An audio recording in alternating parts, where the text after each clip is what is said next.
प्रधानमंत्री हे पद देशाच्या जनतेसाठी सगळ्यात महत्त्वाचं पद असतं.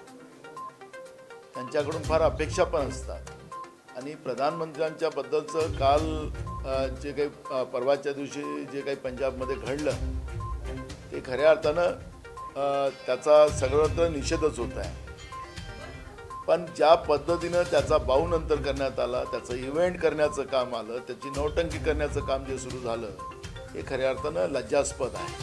प्रधानमंत्री पदाच्या व्यक्तिमत्वाने या पद्धतीचं करून घेऊन मग पंजाबच्या सरकारच्या चुकीच्यामुळे या पद्धतीची एक मोठी घटना टळली, अशा पद्धतीचा आव आणण्याचाही प्रयत्न त्या ठिकाणी झाला. खरं तर आपण पाहिलं असेल की जो व्हिडिओ आता आलेला आहे त्याच्यामध्ये भाजपचेच कार्यकर्ते नरेंद्र मोदी जिंदाबाद अशा पद्धतीचे नारे लावत आपल्याला पाहायला मिळतात आहे.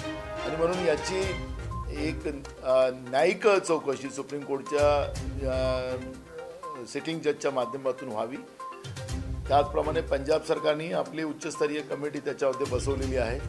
पण खरं तर गृह खातं म्हणजे केंद्रातलं गृह खातं त्यांच्या सगळ्या गुप्तचर विभाग त्यांच्याकडे जे आहेत एजन्सीज आहेत त्यांनी जो प्रोग्राम तयार केलेला होता, ऐन वेळेवरच तो प्रोग्राम बदलवायचा आणि दुसऱ्या रस्त्याने जायचं, हे सगळं कुठला तरी डाव त्या ठिकाणी खेळायचा आहे, अशा पद्धतीचं चित्र आपल्याला पाहायला मिळते आहे.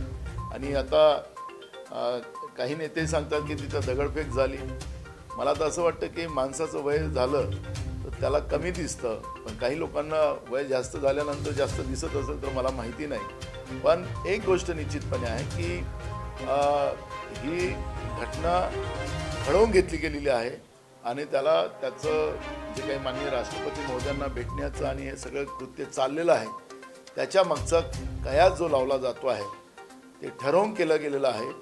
जी शेतकऱ्यांमध्ये जी पत भारतीय जनता पार्टीची गेलेली आहे ती पत पुन्हा कशी इव्हेंटनं वापस येईल हा प्रयत्न या माध्यमातून भाजपने सुरू केलेला आहे.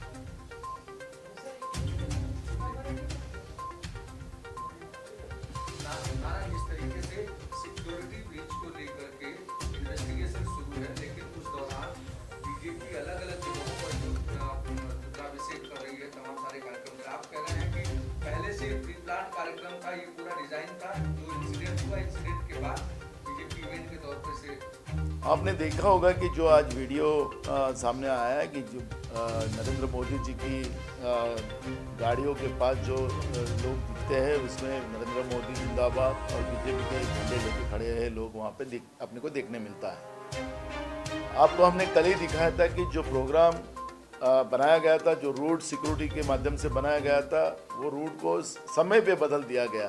इसके पीछे का रीज़न क्या है?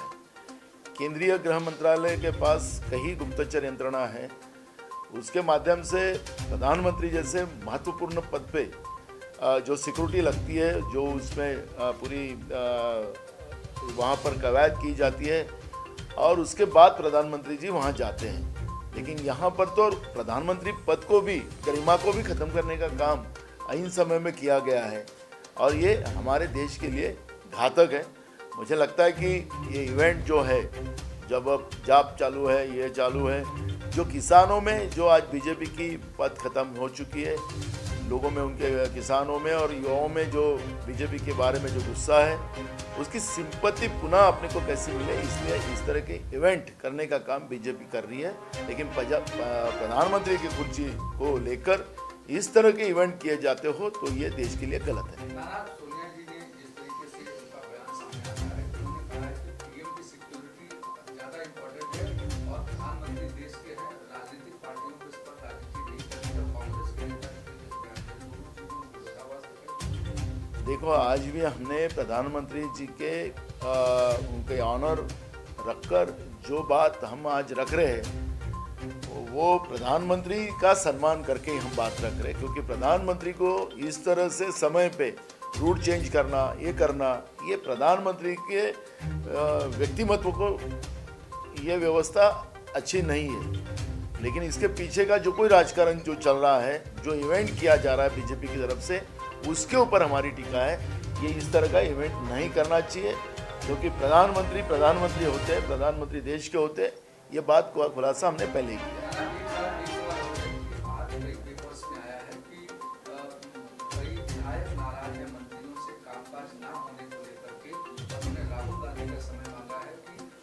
शिकायत करता है, आपने कुछ बातें की हैं किस तरीके से? मैं आपके माध्यम से ही मैंने देखा है और सुना भी है, लेकिन अभी तक कोई विधायक जी का मेरे पास उस तरह का कोई डेलीगेशन आया नहीं है।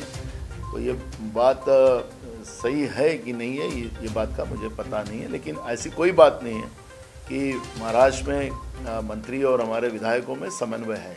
अच्छा दादा, आपसे जानना चाहिए जिस तरीके से गोलीबारी आपका कांड हुआ उसके बाद अब बीजेपी के भी लोग जो है वो किसी भी महिला की फोटो जो है ट्वीट कर रहे हैं। बीजेपी नेता का एक विचार है जिसमें ठाकरे का भी फोटो है, इसको लेकर के आप क्या कहेंगे? क्या देखो, इस घटना का रश्मि ताई का बारे में जिस तरह से बीजेपी के लोगों ने जो ट्वीट किया है उसका कांग्रेस की तरफ से हम निषेध करते हैं, धिक्कार करते हैं।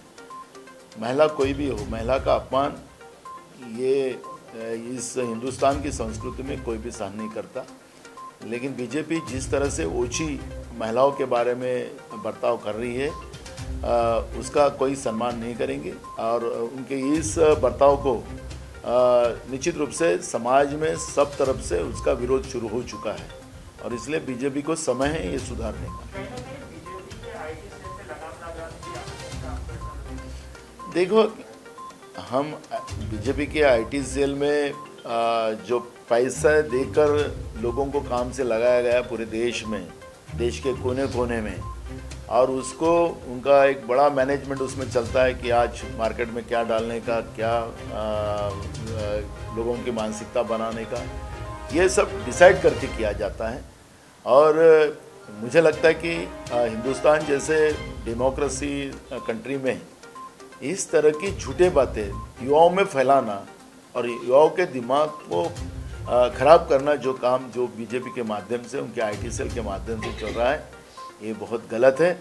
और मुझे तो हमारे देश के, क्योंकि राजीव गांधी देश के जब प्रधानमंत्री बने तो उन्होंने देश की जनता, युवाओं को जो प्रेरणा दी थी कि कंप्यूटर हो, मोबाइल हो, इस तरह की देश को 21वीं शताब्दी की तरफ ले जाने का जो सपना सोचा था उसको पूरा करने का काम राजीव जी ने किया और इसलिए हिंदुस्तान का ब्रेन पूरे दुनिया में आज काम कर रहा है। लेकिन प्रधानमंत्री नरेंद्र मोदी जी 2014 से प्रधानमंत्री बनने के बाद देश के युवाओं को बर्बाद करने की जो आईटी सेल के माध्यम से जो लोग व्यवस्था बनाई है गलत है, इसका विरोध कांग्रेस करती है।